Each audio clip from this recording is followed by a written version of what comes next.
Muy bien, estamos con Fernando Tuesta Soldevilla, politólogo, profesor de la Universidad Católica, ex jefe de OMPE. ¿Cómo está, Fernando? ¿Bien? Bien, gracias, Renato, por la invitación. Bueno, en unas columnas recientes, si no en la misma que has publicado hoy en El Comercio, Sí. El Comercio, hablas del peligro que está corriendo el futuro de OMPE y el Jurado Nacional de Elecciones, entidades cuyas cabezas, cuyas autoridades siempre fueron elegidas no por el Ejecutivo y no por el Congreso. Y hoy lo que se está estudiando en el Congreso es la posibilidad de que sea el Parlamento o el Ejecutivo el que las designe. ¿Qué peligros podría traer eso? Mira, muchos. En realidad, el diseño peruano, que puede distar de algunos otros de América Latina, es establecer que los miembros de los organismos electorales son ajenos en su designación del presidente y del legislativo. Desde 1931 que se crea el jurado, su elección ha sido, repito, exenta de la participación del Ejecutivo y el Legislativo. Sin embargo, hubo 3 momentos de pequeñas variaciones que fueron el 36, el 50 y el 62. Pero, ¿qué coinciden estos años? Gobiernos militares. Dictaduras. Así es. Claro. Entonces modificaron esto para hacer participar congresos que ellos dominaban. Históricamente, ¿cuál era la entidad que elegía el presidente del jurado? No el presidente, sino en general, por ejemplo, como en la Constitución actual, provenían de diferentes instancias. Por ejemplo, ahora uno viene del Ministerio Público, otro del Poder Judicial, uno del Colegio de Abogados, otro de las universidades privadas, públicas. Su composición era plural en el sentido de su origen. Así ha sido hasta ahora. En el caso de OMPE y RENIEC... OMPE aparece en el 95. 95 bajo el amparo de la Constitución del 93. El origen es justamente el Consejo Nacional de la Magistratura, ¿no? El Consejo Nacional de la Magistratura, aparte de nombrar, ratificar, remover jueces y fiscales, lo es también en el caso de OMPE RENIEC. Resulta ser que el proyecto del Ejecutivo, que propone una nueva conformación, el origen de la conformación de los miembros consejeros del Consejo Nacional de la Magistratura, señalaba el presidente de la República que debe ser conformado por una comisión. Pero en realidad son 2 artículos de la Constitución. ¿Qué ha pasado? En la Comisión de Constitución han ampliado de 2 a 6 artículos modificar la Constitución en razón de esto, pero se han ido a otro tema, que en el caso de OMPE y RENIEC será el Congreso de la República, a través de una terna presentada por el Ejecutivo, quien elija OMPE y RENIEC. Es decir, los que le dan origen al mandato son los partidos que compiten en los procesos electorales. Claro, es un enorme despropósito, ¿no? Pero no solamente eso, sino que además han agregado en otro artículo que los titulares de OMPE y RENIEC son parte también de aquel conjunto de autoridades que pueden ser sujetas de antejuicio político. Tú te imaginas, en este momento, imagínate en pleno proceso electoral, se inicia un proceso de acusación constitucional al jefe de OMPE en medio del proceso electoral. Entonces, repito, no solamente quienes le dan origen al mandato, le darían origen al mandato, sino estarían sujetos a procesos de parte de esos mismos partidos. Ahora, ¿y sería el Congreso quien elige a sugerencia del Ejecutivo? Una terna del Ejecutivo, pero eso no quiere decir que lo elija. Puede mandar 3 y lo baloteas, pero además podría existir lo siguiente: y si el presidente tiene mayoría absoluta en el Congreso, claro, termina ejerciendo un control evidente en la OMPE y en el jurado. Por ejemplo, en los 90s pasó eso, ¿no? Tenía mayoría en el Congreso. Imagínate el Alberto Fujimori proponiendo una terna de 3, o cualquiera de ellos, o un favorito, y un Congreso que tenía mayoría también, lo aprobaba, siendo entonces titular del organismo electoral que organiza las elecciones, y en el caso de RENIEC, que tiene la base de datos en general que produce el padrón electoral. Ahora, en los 90 no lo eligió el gobierno en el Congreso, pero eran personajes vinculados de alguna manera al régimen de entonces, ¿no? Entre el 95, o serviles. Entre el 95 y 2000 estuvo el señor José Portillo Campbell de Papelito Manda. Así es, y quien estaba a cargo de manera efectiva y tenía un gran poder, el señor José Cavazza Roncala, hoy muy conocido, digamos, ya de manera pública, pero que se conocía de sus andanzas en esa época, a tal punto que cuando yo asumo la jefatura de OMPE en diciembre del año 2000,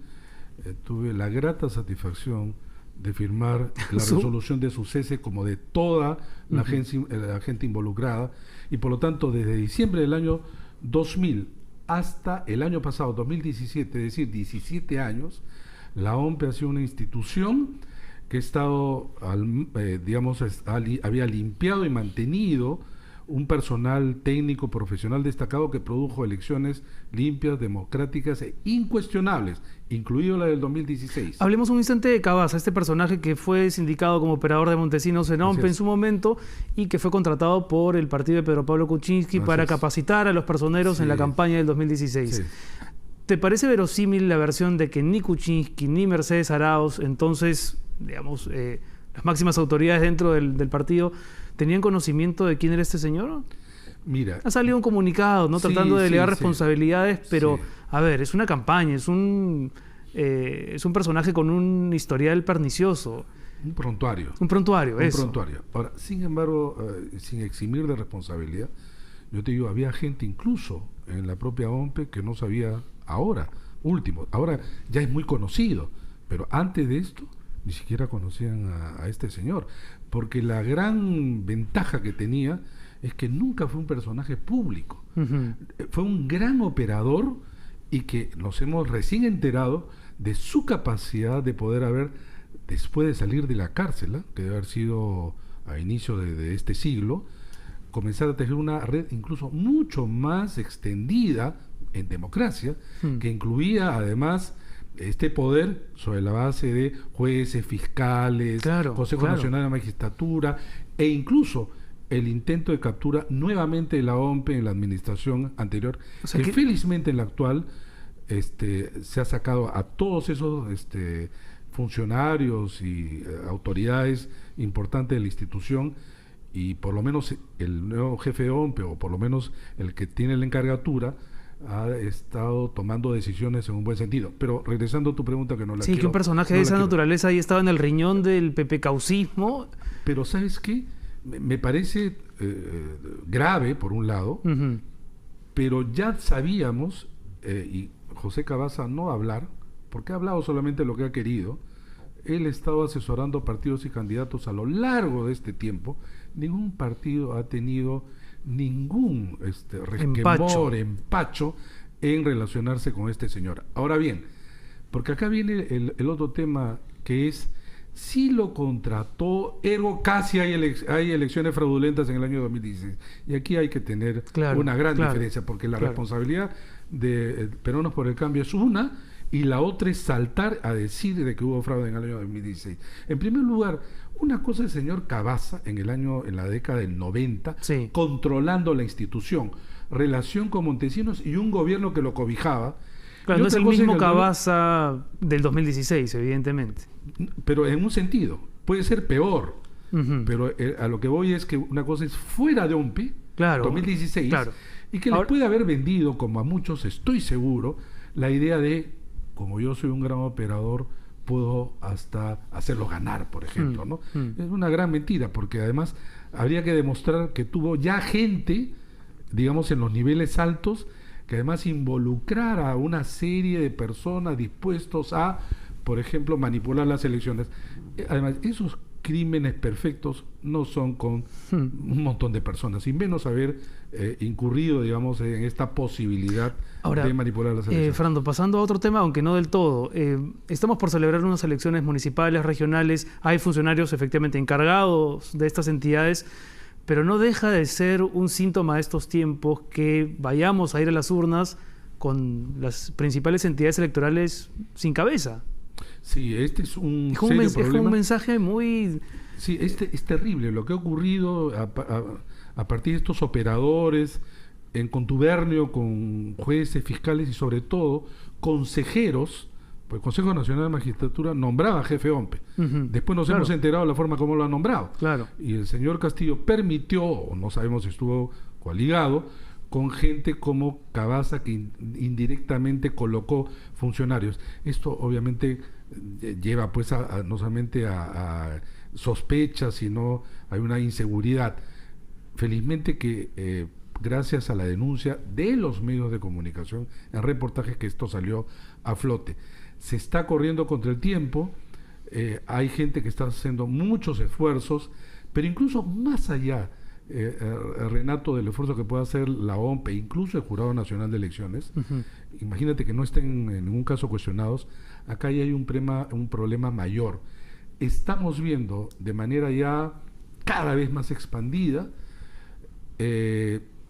digamos, gente que como candidatos lo único que quieren es llegar a ser autoridades municipales o gobernadores, como si esto fuera realmente un tesoro. Probablemente detrás de un blindaje judicial, más que de sus ganas de mejorar la ciudad, o ambos. No, a mejorar la ciudad en la mayoría de los casos no. Yo no recuerdo un abanico de propuestas sinceramente tan pobres como las de esta campaña. Sí, mira, además, si tú te das cuenta, ¿a qué partidos pertenecen los que están, digamos, arriba en las elecciones?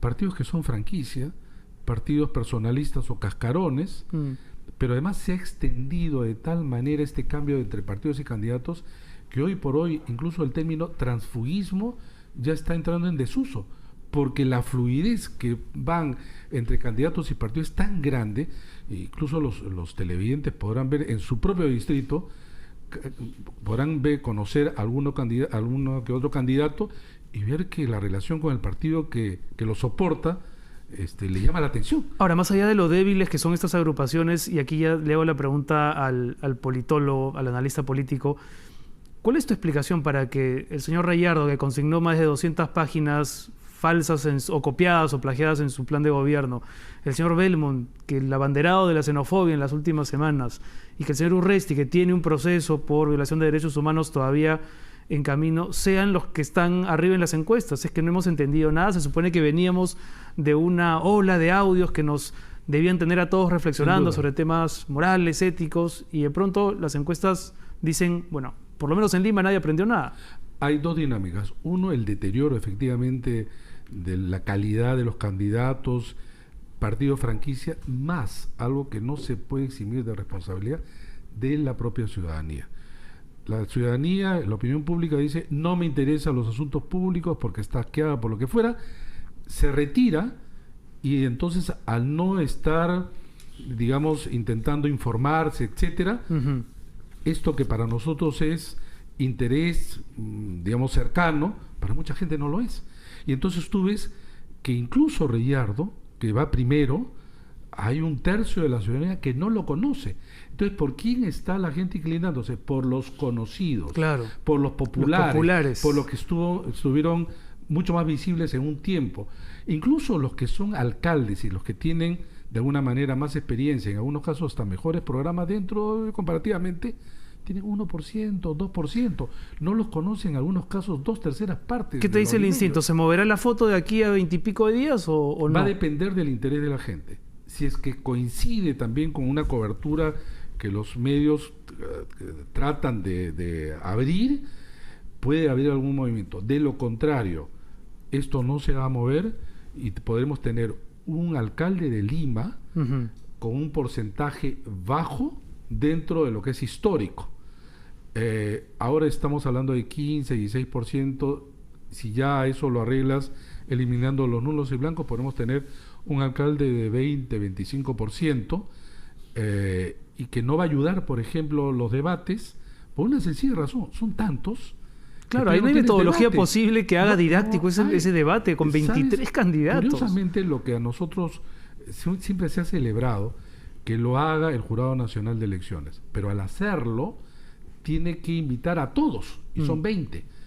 En otros países, incluso acá en el Perú, antes lo celebraban los medios de comunicación que son privados, y ellos podían decidir, invitaban a 2, 3, 4, claro, los principales. Pero con 20, eso va a ser más largo que la Teletón. Lo peor. Y además se convierte más en un continuo de exposiciones y no ayuda mucho, ¿no? Porque Fernando, son temas específicos. Lo tenemos que dejar aquí por cuestiones de tiempo. ¿Cómo no? Te invito a que vengas otra vez para hablar de Alianza, para hablar de esto que ocurrió en Matute hace poco. Y de la U también. Y de la U también, claro que sí, claro que sí. Muchas gracias, Fernando. Gracias a ti, hacemos una pausa y regresamos con Marisa Minetti para hablar de Utopía, la película que se estrena dentro de muy poco en los cines locales.